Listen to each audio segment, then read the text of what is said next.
Hey everybody, welcome back to the channel, the Everyday Non-Expert here, and today I'm going to be showing you my top picks for Final Order Cutoff for Monday, September 3rd, 2021. Without further ado, let's get started.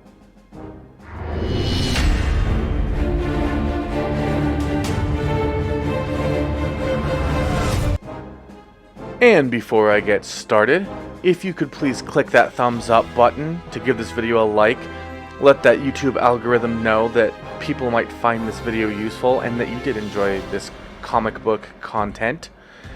And please comment down below, let me know what you thought about this video and my input, as well as share the video on all your social media platforms.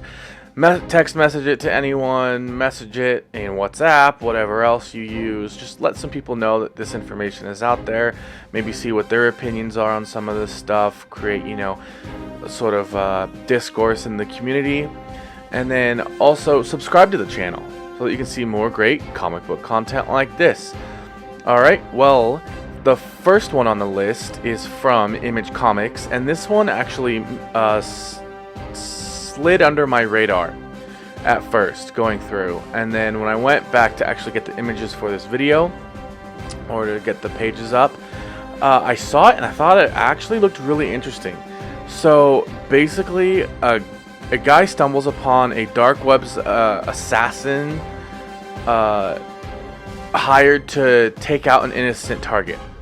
So he turns himself into an assassin, and it says the professional with meets Road to Perdition. So I love both of those movies. They're classics, probably in the top 50 movies of all time, honestly, and not just mine. But it also says that the family's unlikely guardian being hunted by rich and powerful men who are used to getting away with everything. I think we're all a bit sick of that. We see all these people pitting us against each other, whether it's I mean, I don't want to get too far into it, but I think the average person is just kind of getting sick of what's going on, and I think this is a nice little cathartic read to kind of help you sort of deal with that situation. As well as it could just be a really good story. It is by Rick Remender, so it's going to be a pretty good story. And yeah, so that is my first one. Righteous Thirst for Vengeance, #1. And it says cover A, but there is no cover B, so there you go. Next one, this is probably my pick of the week, and that is Marvel Action Origins #4 of 5, cover A, and this is Miles Morales. This is not his first appearance in Marvel Action by any means, but it is his origin story in IDW Marvel Action. And it features Miles Morales and the Rhino. I am not interested in getting the Rhino cover. I am solely going to get the Miles Morales cover. $5 is a little steep, so I don't know if this is going to go for anything extra on the secondary market. But, I have kids, so betting on any type of Marvel Action, if it doesn't hit, at least I got another book for them. And this one right here is my sort of conundrum of the week, if you will. Is this Gleason cover going to hit like the others? It is finally sort of a different look. This one is actually really nice. I love it. But I don't know if it's played out and people just aren't going to really care as much. It does have a $6 price tag on it, which is very pricey. So for me, it's not worth enough to spec on it to buy multiple, but I may buy one. And it says that, I also am interested in 75 because it is the first of the non-Nick Spencer arc, and it looks like Zeb Wells is going to be writing it. And Ben Reilly is coming back to take on the mantle of Spider-Man, and who knows what that means for Peter Parker. We will find out in Amazing Spider-Man #75.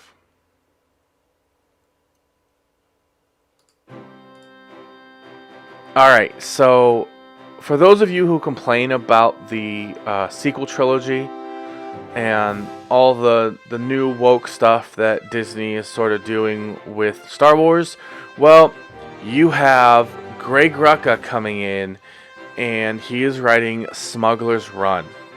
And this actually takes place between A New Hope and Empire Strikes Back, and it's going to focus mainly on Han Solo and Chewbacca doing some awesome adventure stuff. And it says that the main point of it is to foreshadow events to come in Episode 7, The Force Awakens.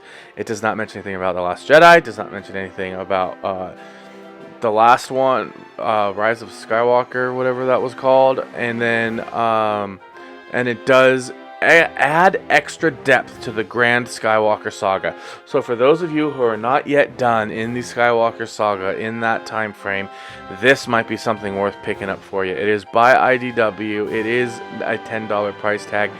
I have not been able to find a page count on it, but you might want to look into that. If it does have a pretty good page count, it's more like a graphic novel, then yeah, it doesn't say number 1. Oh, trade paperback. There you go. So it's a trade paperback, $10. Might be worth taking a look at. All right, this one is an homage to, I think, the Hulk 337 or 377. 337 sounds right. And I think this is the third print of that. And that would be the only reason to buy it, is because sometimes these homages can go for double, triple the cover price, and it's only $4.99. It's a great cover to have anyway, and it is a number 1, so it is a key in the sort of the Sumerian universe with Conan. So it's not a total waste. It's not like it's a number 4 or anything like that. So if you do want to spend the $4 to take the chance on seeing it go up, that might be worth it. But again, that's all up to you. And then now we're looking at the House of Slaughter. Number 1. This may be... Okay, so Last House on the Lake, I thought was going to be way over ordered. I ordered 5 of them. I sold each of those for $20. So yeah, I mean, people say this is going to be over ordered. Honestly, I haven't heard anyone say that, but you just know that it's going to be over ordered, and who knows what could happen again. And so we will see how the House of Slaughter comes out as far as spec goes, out in October. But as for me, I am going to probably be speccing on this and getting a few copies myself. So this is the cover A, and then the cover C is just a foil. I may get one of the foils. Foils are kind of nice to get graded because you know they're going to be in pretty much better condition. And then there's the blank variant. You know, I haven't been a big fan of blank variants. However, with cons opening back up and everything, I mean, who knows if we get shut down again. But with cons opening back up, it may be worth it to start investing in some of these blanks. And then you get people to do some artwork for you and sign it. And, you know, then you really have a one of a kind piece of art that's also a book that could be worth specking on. So this might be a pretty good investment for $4 if you are someone who likes to go to cons and get these drawings and stuff like that. And then Star Wars War of the Bounty Hunters number 5. I only put this on here because it shows Anakin and Ahsoka, and I honestly don't even know if that's worth a spec, but I wanted to let you know that there is a cover. There's a Lucasfilm 50th variant. I'm not even interested in this book at all, but I just thought that there are so many people out there who love Ahsoka and love sort of the Clone Wars era Anakin and things like that I thought I would put it on here. Alright, to end this off, at least this one, let's do the Defenders first, because there's only 3. Now, I'm showing this one because it says, the debut of the Deadly Moradun. So, who knows? It's a debut, it's a first appearance, there you go. Cover A, cover B has Namor, and cover C, Doctor Strange, Silver Surfer, Red Harpy, I want to say. I don't know who that is. Adam Warlock? That'd be really interesting, team. So anyway, there you go. And then now to finish this off, we have Immortal Hulk, number 50. This is either the last one of the run, but it is definitely the last one of Al Ewing. So we have Al Ewing writing, we have Joe Bennett in the interior art, and then we have, as always, Alex Ross blessing this great run with another one of his amazing covers. I think when you think about an art, I mean, you know, there's Jack Kirby got that art and stuff like that. There's a lot of great artists out there, John Romita Sr. But to me, honestly, Alex Ross's work, cover art on Immortal Hulk, is probably some of the best ever in the history of comics. So I mean, you may disagree. Obviously, art's subjective, but to me, it is right up there. Honest, and Jenny Frison I don't think gets enough love, but even still, Alex Ross is the best cover artist in the game right now, and I think he is, at least his work on the Immortal Hulk covers are probably in my top 5 of all time.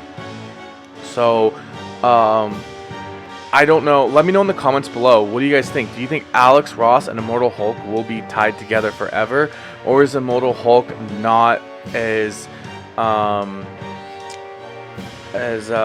sort of like you have your Jim Lee X-Men in the 90s. You have that run. You have your guys who drew Spider-Man, your Todd McFarlane's, things like that. So, but yeah, that's a classic Spider-Man. But to me, honestly, this artwork is actually better. So I don't know. Let me know what you think down below. Is that too bold of a claim to make, or do you agree? So here's cover A. I'm gonna go through all the covers real quick. This is the Jen Bartel. She's another. I'd say she's probably second behind Jenny Frison as far as females go right now. And then below them it's just, I mean, it's not even close. So and then an homage variant, the Crease Lee variant, foreshadow variant might be pretty interesting. This might be worth picking something up. It could be the first appearance of this character. Frank variant. Let's see what this panel actually says. I know you look at me.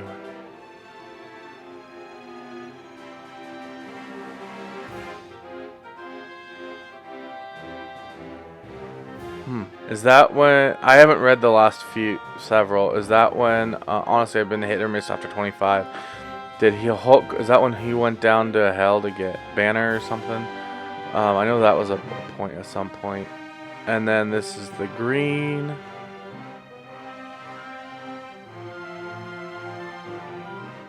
Tell me that doesn't look like Darkseid. I know that's DC, but that looks like Darkseid. I don't know what you want from me. I'm not gonna, just because it's DC, I'm not gonna make that comparison. And then In-Hyuk Lee. Oh, yeah, he's pretty good too. But he's not tied to a character. I'm talking about Alex Ross being tied to Immortal Hulk. And then you have Popular Thing versus Hulk. I mean, I don't even know how that's a thing. Hulk obviously would destroy him. This is probably my favorite variant. So I'm probably going to get this and, $10. No, I'm only going to get the Alex Ross. This one it's cool, but I'm not going to get that one. And then Pacheco and Ron Lim. This one's cool. Is this Dr. Fry? I wonder. I could be wrong. Dr. Fry.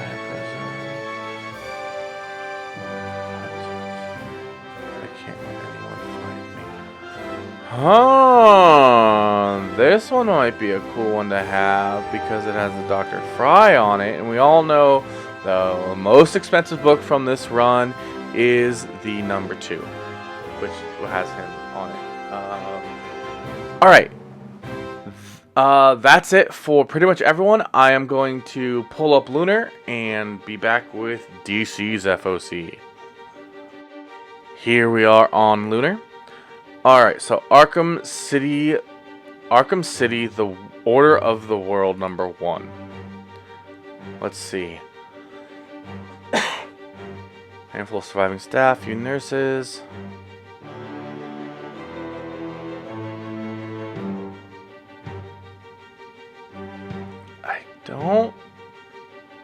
I don't know. No thanks. I'm out on that. 114. Anything interesting happening in here? Tear itself apart. Scarecrow's long games reveal. Dark Knight. Alright. Peacekeeper X. So Peacekeeper X versus Peacekeeper 1. And then backup is Clown Hunter has been doused with fear toxin. And that sounds cooler. I'm just a really big fan of Clown Hunter. So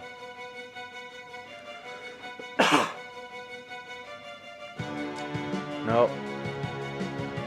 Oh, Batman the Audio Adventure Special. That's pretty cool. Story by Bobby Moynihan. That's not Bobby Moynihan from SNL, is it? Yeah, that's the music. Gotham City, the largest city in the world. The big gargoyle, treasure in the night. Anyone who calls Crown Infestation still join us. Bringing you stories behind a hit HBO Max scripted original podcast, a sensational prequel one shot written by Huh. So that might be cool. This. Oh, look at that 125 for this. Holy moly. That's beautiful. That almost also looks like it's the design of, if you're looking down onto the Batmobile from the animated series. That's beautiful.